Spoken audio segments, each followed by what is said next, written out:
r/NoSleep. Posted by you/Lady of Hell. The Midnight Train, Part 10, Journey's End. My name is Amy and I am a passenger of the Midnight Train. Like I promised last time, this will be the final update about the cursed train, because my journey has finally come to an end.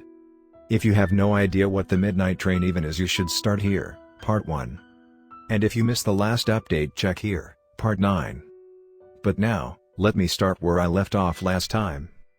The laughing man was dead. I lay unconscious next to him for a while. I woke for short periods of time, I think, but my memory is a blur. Someone picked me up and carried me at some point. I remember the faint smell of cigarette smoke and nothing else. The pain in my left arm was excruciating and overshadowed every coherent thought I might have had. I woke once and touched the wetting wounds with my healthy hand, but I was too weak to scream in agony. A few times I thought I heard laughter, but it was just an echo in the back of my mind, a nightmare without substance. The laughing man was dead, once and for all. What finally woke me from my delirium was a vaguely familiar feeling of freezing fire on my injured arm. I gasped in pain, suddenly fully conscious again, screamed for as long as my exhaustion would allow me and collapsed onto the bed again before I even knew I had sat up. It took me a few moments to open my eyes, and when I did, I saw the man with a briefcase next to my bed.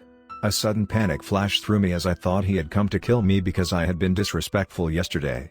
I quickly sat up and stumbled backwards until my back was pressed against the wall, but he only watched me with mild amusement in his eyes and didn't move at all. I forced myself to calm down and look down at my injured arm. The one with the burns that were supposed to make me scream in pain. And yet, I looked and saw no more wounds, but thick white scars, from my fingertips up to my shoulder. Slowly I lifted my healthy hand and touched the calloused skin. No more pain. It would be scarred anyways, the man with the briefcase said. He had healed my wounds yet again. I know. Thank you. Thank you so much, sir. My voice was shaking, I stumbled over my words. But why? Ever after all that had happened, I still tried to apply human rules to inhuman things. I wanted to think that he liked me, that he saw me as some sort of friend, and that he had saved me because of that. A favor for a favor, was his indifferent reply. But you said you didn't care if the laughing man died, I said, confused. So what favor do you mean? Please don't get me wrong, I am grateful, really. I just don't understand. You could have burned him. But you went out of your way to let him bleed. You fed the train, I appreciate that. I wanted to ask him what exactly he was, what connection he had to the train, if he was a mere servant or an actual part of it, but I didn't dare. Honestly, I wouldn't get an answer anyways. We are even now, he continued. One favor for me, one for the midnight train, both repaid. I won't help you ever again, Nicole. So yeah, my real name is Nicole. And he had apparently known that from the beginning.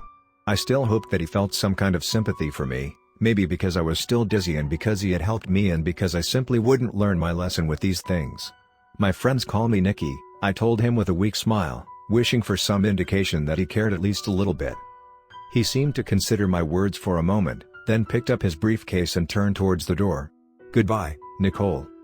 This was the last conversation I'd had with the man with the briefcase. I think I fell asleep after that, for God knows how long. The detective entered my compartment when I woke again, and he stood where the man with the briefcase had stood, hands in the pockets of his trench coat and a cigarette between his lips. You got a death wish, kid, he commented. I thought you didn't care. I don't. He shrugged. I crossed my arms and asked, why did you carry me back then? Had nothing better to do. He was silent for a moment, took a long drag of his cigarette and then continued. Thanks for killing him. You're welcome, I guess, I replied with a wry smile. We're safe now, right? He raised an eyebrow. You call the midnight train safe? My body ran cold at his words. The train was anything but safe, but I had spent a lot of time here now. I'd grown familiar with it. Familiarity breeds recklessness. It was dangerous, yet easy to forget.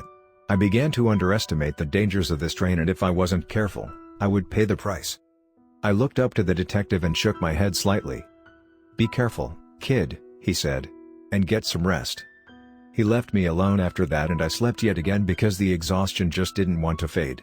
When I woke again, I got out of bed and left my compartment because I was hungry and wanted to get myself some food. That's when the conductor approached me. Excuse me, ma'am? We will reach your destination in about 3 hours. Please make sure you leave nothing behind in your compartment and have your ticket ready." I stared at him in disbelief. "Are you kidding?" "I can assure you, ma'am, I'm perfectly serious." That's amazing. Thank you, Mr. Conductor," I exclaimed with a bright smile. I was overjoyed. It was over, 3 more hours and it was finally over. I could return home and never think about this cursed place again. It was over. The words echoed in my head on repeat. It was over. I grabbed myself some food from the vending machines and thought that this would be the last time I had to eat crackers for breakfast. Then I made my way back to my compartment, took my time to eat, packed my stuff into my backpack and double-checked that I hadn't forgotten anything. I was just unpacking when Lilly came by. I smiled at her and told her the good news, that I could return home soon.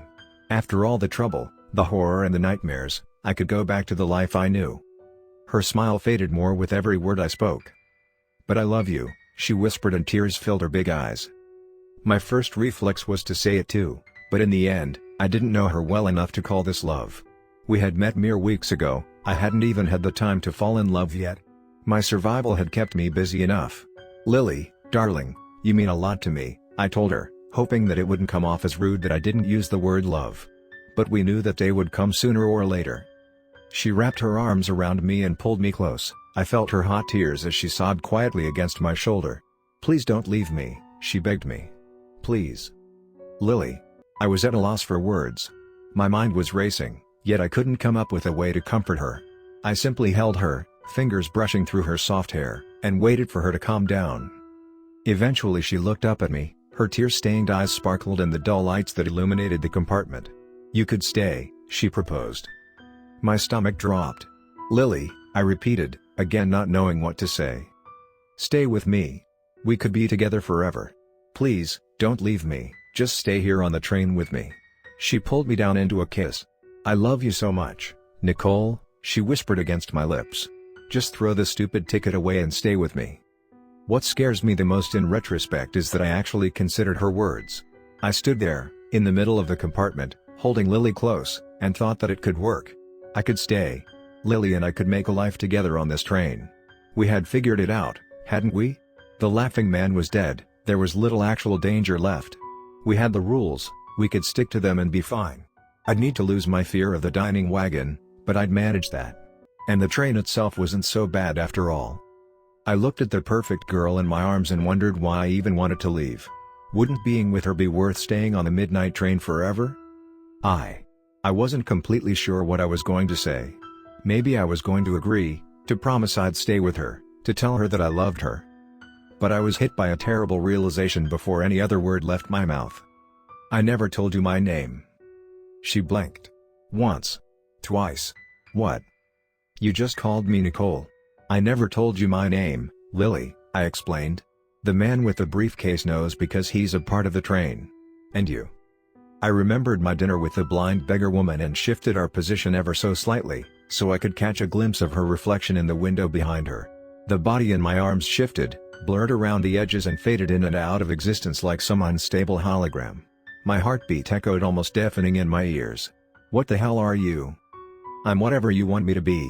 Her cold fingers dug deep into my shoulders as she pressed her body against mine.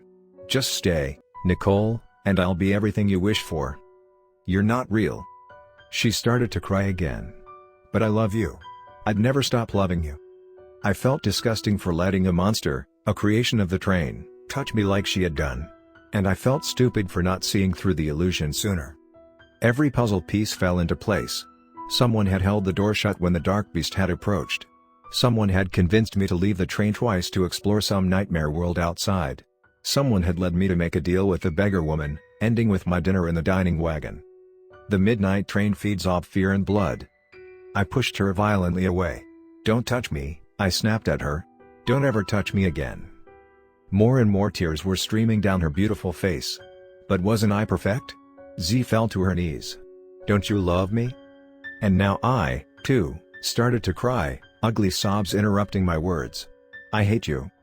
Her face distorted in agony, the tears left deep trails as they began to melt her skin away like acid. "I love you," she cried. "I love you, I love you." She repeated the words over and over again, sobbed and screamed in pain until her noises became an incoherent mess as she melted away. I didn't look.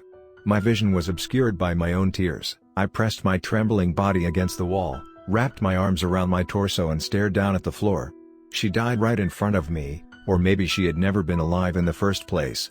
All I know is that the acid of her tears melted her flesh and bones, and her last words, distorted by dying screams, were that she loved me. I don't know if I will ever recover from this. I sat on the floor and cried for a while, scratched my fingernails over my arms again and again because I felt dirty, and vomited into the trash can next to the door. Sometime later, the numbness settled in. I wasn't feeling anymore, wasn't even really thinking. I just stood up to get my stuff and leave the midnight train once and for all. I took care of my list of rules before I went. I ended up making 2 adjustments on the list. First, I crossed out the rule about the weeping bride. It wasn't needed anymore. A few tears rolled down my cheeks as I did so. The second adjustment was that I added 1 rule of my own. 19. The train might try to deceive you.